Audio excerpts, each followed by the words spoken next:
بسم اللہ الرحمن الرحیم والصلاۃ والسلام علی خاتم النبیین وعلی آلہ وصحبہ اجمعین۔ السلام علیکم ورحمۃ اللہ وبرکاتہ۔ گزشتہ دنوں بنگلہ دیش کے جو سب سے وہاں پہ چیف آف سٹاف کہتے ہیں اس کو، شاید یا اس طرح کا کوئی عہدہ ہے، جو کہ فوج کا سب سے طاقتور ترین عہدہ ہوتا ہے، اور اس کے اوپر ایک گول مٹول خوش شکل اور خوش نما شخص کا طرح کا شخص جو ہے ہمارا بنگالی بھائی، اس پہ متعین ہے، اور ان کا نام بھی قمر ہے۔ میں نے کہا ہم تو قمر کی منزلوں سے گزر چکے، 6 سال جنرل قمر باجوہ کو بھگت چکے، اور بنگلہ دیش نے اب وہاں پہ قمر چلو ہوا ہے۔ ٹھیک ہے، بہرحال یہ میرا خاک سر کا ایک فکرہ تھا جو ٹی وی میں آن ایئر گیا، لیکن الفاظ یہ نہیں تھے، سمجھا کرو نا۔ تو اب وہاں کے قمر صاحب جو ہے وہ پاکستان تشریف لائے تھے 2008 میں آخری مرتبہ۔ میرا خیال ہے اس وقت جنرل پرویز مشرف صاحب موجود تھے جب بنگلہ دیش کے ساتھ آخری انٹریکشن ہوا تھا۔ تو اس سے پہلے خالدہ ضیاء صاحبہ 98 کے اندر تشریف لائی تھی، پاکستان کی وزیر اعظم تھی، اور لاہور میں ان کو خصوصی دیا گیا تھا۔ اور اس وقت خاکسار کے کان میں بات پڑی تھی کہ میاں نواز شریف صاحب جو ہیں جس طرح کا ان کا تعلق طیب اردوان سے ہے، اس طرح کا ہی خالدہ ضیاء سے بنانا چاہ رہے ہیں، اور پاکستان جو ہے انہوں بیسیکلی بنگلہ دیش میں ان کی پولیٹیکل سپورٹ کے لیے نواز شریف صاحب نے ان کو کیا ہے، کیونکہ بہت ساری قوتیں جو وہاں پہ ابھی بھی پاکستان کو پسند کرتی ہیں، اور اب تو ساری وہ قوتیں اقتدار میں آ گئی نا، یا ان کی کچھ سنوائی ہو گئی شروع، تو ان کے لیے یہ بڑی بات ہوگی کہ خالدہ ضیاء صاحبہ پاکستان کا دورہ کر کے گئیں۔ لیکن اس کے بعد پھر وہاں کی جماعت اسلامی نے اسلامک فرنٹ والا جذبہ جو 91 میں پاکستان 93 میں پاکستان میں کیا تھا، وہاں پہ بھی کر مارا، اور پھر بھگتا جماعت اسلامی نے۔ ٹھیک، مطلب جماعت اسلامی کے احباب مانتے تو نہیں ہیں اس بات کو، لیکن وہاں پہ بھی ایگزیکٹلی اسلامک فرنٹ والا تجربہ کیا۔ اسلامک فرنٹ نکالا تھا آئی جی آئی میں سے،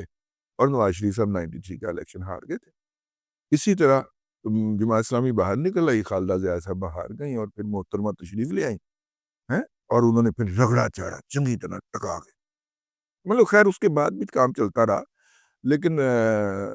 یہ محترمہ 2006-7 میں آئی، 16 سال کے بعد 17 سال کے بعد اقتدار سے گئی ہے نا، تو 2007-8 میں ہی آئی ہوں، مجیب کی بیٹی ہے۔ تو اب جناب وہاں سے مجیب کا جو جن ہے وہ ان کی حکومت سے رخصت ہوا ہے، اور اب دونوں ممالک کے درمیان جو ایک جسے کہنا چاہیے کہ حریفانہ تعلقات تھے، وہ حلیفانہ تعلقات کے اندر بدل گئے۔ بھارت کی بہت زیادہ مداخلت ہو گئی تھی بنگلہ دیش کے اندر، وہاں پہ بیوروکریسی کے اندر تقرریاں جو تھی وہ بھی رہا کرواتی تھی۔ ہائے اون نول کوئی گوگی نہیں ٹھیک ہے، ہاں، اور گوگی کے لگائے ہوئے افسر آج تک نہیں اپنی جگہوں سے ہلے۔ آپ اندازہ کریں، گوگی کام مضبوط کرتی تھی، منی بیگ کے ساتھ کام کرتی تھی، وہ منی بیگ گارنٹی کے ساتھ۔ تو وہ گوگی جو پنجاب میں جو وفاق میں افسر لگا کے گئی ہوئی ہے گوگی،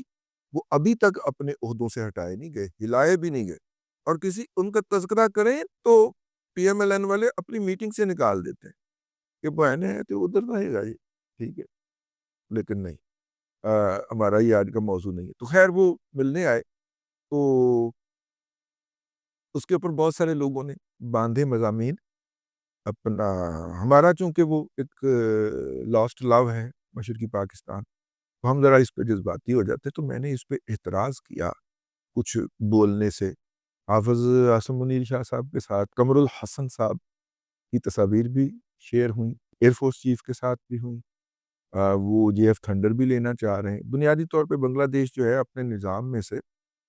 بھارت کا جو اثر و نفوذ جو بہت زیادہ ہو چکا ہوا ہے، تو میں عرض کر رہا تھا کہ وہاں پہ تو افسر کی تقرری بھی ہوتی تھی، تو اب سارا وہ گند ہی آیا ہوگا نا اوپر، جو کہ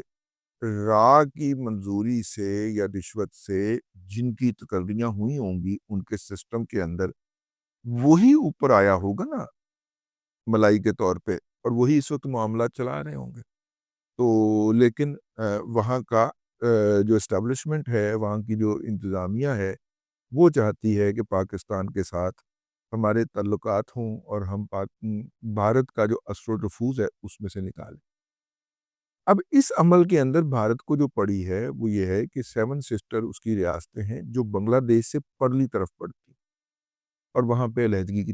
تحریکیں بھی رہی ہیں، اور اس دور میں تو بہت رہی ہیں۔ جب یہ جو ہے یہ مجیب کی بیٹی نہیں آئی تھی، تو پھر جب وہ یہ آ گئی تو وہاں کے جو علیحدگی پسند تھے وہ بھاگ کر بنگلہ دیش میں پناہ لے لیا کرتے تھے جب بھارت کی فوج جا کے ایکشن کرتی تھی۔ تو انہوں نے بھی آگے سے ان کو مار مار کے مکا دیا، ادھر سے مجیب کی بیٹی نے فائرنگ کروائی، ادھر سے بھارتی فوج مار رہی تھی، تو وہ علیحدگی کی تحریکیں جو تھیں وہ تھوڑی سی دب گئی، ٹھیک ہے۔ تو یوں اب انہیں تھوڑا سا خطرہ محسوس ہونا شروع ہوا، اور خطرہ محسوس ہونے کی جو ہے وہ ایک کہ ہو سکتا ہے اب ان دونوں کے درمیان جو رابطہ ہے وہ آپ سمجھیں کہ فٹ بال گراؤنڈ جتنا ایک علاقہ ہے جو کہ بنگلہ دیش نے ان کو دے رکھا ہے کہ بھارت اس سے میں سے گزر کے پرلی طرف چلا جائے اپنی 7 ریاستوں میں سے باقی کا وفاق۔ اگر بنگلہ دیش اس کے بارے میں ہاسٹائل ہو جائے اور وہاں سے نہ گزرنے دے تو بھارت جو ہے اس کا وہ پورا کا پورا حصہ کٹ جاتا ہے، وہاں پہ اترتا ہے درائم برہم پتر، ٹھیک ہے۔ میں جس طرف آپ کو لانا چاہ رہا ہوں، کہاں سے اترتا ہے؟ تبت میں سے۔ چائنا تبت کا کسٹوڈین ہے اس وقت، اس کے بقول بھارت کے اور بقول بدھوں کے چائنا نے تبت پہ قبضہ کیا ہوا ہے، تو وہاں سے برہم پترا کرتا ہے، ٹھیک ہے، اور برہم پترا اتر کے وہ آگے سے بھارت میں اس 7 سسٹرز میں سے گزر کے بنگلہ دیش میں جاتا ہے اور پھر سمندر میں گر جاتا ہے۔ اور بنگلہ دیش بہت عرصے سے منتیں کر رہا تھا کہ بھارت یہاں پہ ہمارا پانی نہ روکے اور بھارت ہمیں پانی دیا کرے۔ بھارت نے وہی حرکتیں جو پاکستان کے ساتھ شروع کر رکھی ہیں وہی بنگلہ دیش کے ساتھ شروع کر رکھی ہوئی تھی، اور چونکہ جو تھی وہ مجیب کی بیٹی تھی وہاں پہ، تو اس لیے وہ نہیں ہوتا تھا۔ اب وہاں پہ نئی ڈیولپمنٹ کیا ہوئی ہے کہ چائنا نے اس دریا کے اوپر اپنے جغرافی حدود میں 3 گارجس ڈیم جو ان کا سب سے بڑا ہے اس سے 3 گنا زیادہ ڈیم بنانے کا اعلان کیا، یعنی اس میں سے 60 گیگا واٹ بجلی پیدا ہو، ٹھیک ہے نا، اور 1000 میگا واٹ کا 1 گیگا واٹ، ٹھیک ہے۔ تو 60 گیگا واٹ کا مطلب 60,000 میگا واٹ بجلی اس ڈیم سے پیدا کرنی ہے، اور کیونکہ وہاں پہ قدرتی طور پہ دریا کے ارد گرد ایک جگہ پہ بلند پہاڑیاں دستیاب آ گئی ہیں، چائنا نے کہا دنیا کا سب سے بڑا ڈیم ایتھے بنانا ہے، ٹھیک ہے۔ اس کے بعد بھارت کی ظاہر ہے کہ چائنا سے نکلے گا بھارت آئے گا، بھارت سے نکل کے بنگلہ دیش جائے گا، تو بھارت نے وہاں پہ جو ایگریکلچر ڈیولپ کی تھی اس دریا کے پانی کے اوپر، اب وہ کہہ رہے ہیں کہ دیکھیں اپر رائبیرین کے بھی ڈیوٹیز ہوتی ہیں، بھارت کے جتنے بھی تبصرہ نگار ہیں نا وہ ان کی ریاست کی لائن لے کے چلتے ہیں، تو وہ کہہ رہے ہیں کہ ماما ادھر کی کرنڈے ہو، یہ تو مکافات عمل ہے نا بھائی، ہم آپ کا کچھ نہیں بگاڑ سکتے، راوی ستلج بیاس آپ ویسے لے گئے، چناب جہلم اور سندھ کے اوپر آپ نے پورا کلیمپ گاڑ دیے، اور سندھ کا پانی بھارت سے اگر آتا ہوتا تو اس کو بھی روک لیتا، وہ تو آتا ہی ادھر سے افغانستان سے، افغانستان میں جا کے دریائے کابل کے اوپر بند باندھ دیا اس نے کہ ادھر سے پانی بھی نہ آئے، یعنی دریائے سندھ کو خشک کیا جائے جو پاکستان کے پاس ایک واحد لائف لائن بچتی، ٹھیک ہے۔ دریائے اباسین ہے اس کا نام، ویسے یہ سازش ہو گئی تھی اس کو دریائے سندھ قرار دے دیا گیا۔ تو جہلم کے اندر آپ ہمیں لاشیں بھیجتے رہتے ہیں، ایک ڈیم ہم نے بنایا ہوا اس کے اوپر منگلہ ڈیم،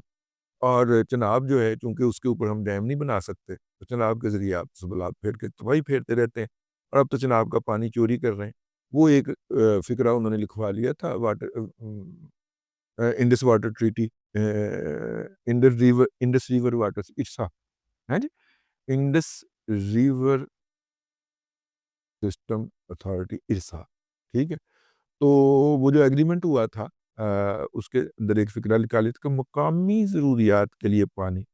اب اس میں مقامی ضروریات مینشن نہیں تھی، تو لہٰذا اب وہ اس کے ذریعے اس سے پانی لے کے جا کے ذخیرہ بھی کرتے ہیں، تھوڑی دور جا کے، مطلب دریا کے اوپر نہیں کرتے لیکن تھوڑی دور جا کے پانی ذخیرہ بھی کرتے ہیں، جھیلیں بھی بناتے ہیں اس سے، اور آگے وہ پانی چوری بھی کرتے ہیں۔ اور جس سپیڈ سے وہ جا رہے ہیں اور جس طرح کے وہ ٹنلز بنا رہے ہیں، اس کے نتیجے میں عنقریب وہ جناب کو اور جہلم کو خشک کر دیں، ٹھیک ہے؟ تو خیر میں عرض کر رہا تھا یہ وہ ظلم ہے جو بھارت اہل پاکستان پہ کر رہا ہے، تو ہر ظلم کا ایک جواب فطرت بھی تو دیا کرتی ہے نا۔ اب چائنا نے ٹھوک کے اس کے اوپر ڈیم کا اناؤنسمنٹ کر دیا ہے اور نئی دلی کی چیخیں سنی نہیں جا رہی، ٹھیک ہے نا، اور ان کا میڈیا فل تھروٹل انٹل کچول اپنی جگہ کے اوپر، جو کرتا ہے وہ بھرتا ہے بھائی۔ آپ نے ہمارے آزاد کشمیر کے اوپر قبضہ کیا ہوا ہے تو ہم تو آپ کا کچھ نہیں بگاڑ سکے، لیکن چائنا نے آ کے آزاد کشمیر کے حصے جتنا رقبہ پہلے تو چائنا میں شامل کیا،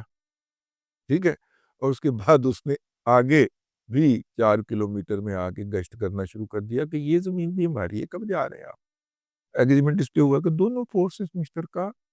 گشت کر لیا کرے اس علاقے کے، تو چائنا آہستہ آہستہ آگے آتا جا رہا ہے۔ چکن نیک والی سائڈ کے اوپر بھی چائنا نے ابھی ری ایکٹ کر، ٹھیک ہے،